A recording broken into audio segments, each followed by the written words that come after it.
Okay, chapter 4, atoms and elements.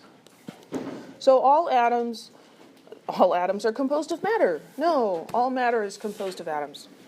They're the building blocks of everything.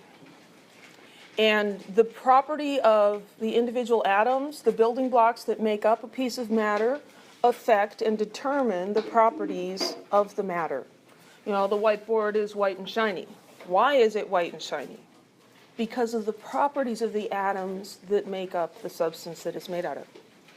So an atom is the smallest identifiable unit of an element.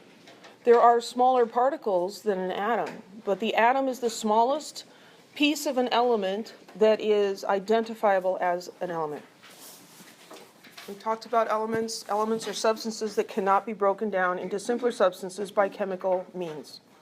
There are about 91 different kinds of naturally occurring atoms.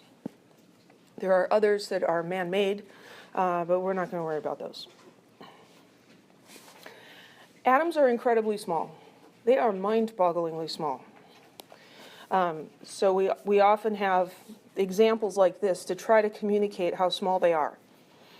So if every atom in a small pebble here, so coarse sand, a piece of coarse sand, and if all of the atoms in one piece of sand was the same size as the sand, okay, that would be larger than Mount Everest.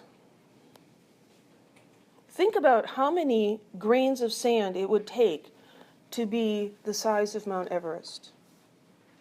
That's a lot. That's how many atoms are in one grain of sand. Atoms are crazy small. I mean, you just can't even wrap your mind around it. It's just mind-bogglingly small. And then to further boggle your mind, there are smaller particles inside of the atom. Wow. Tiny, tiny things.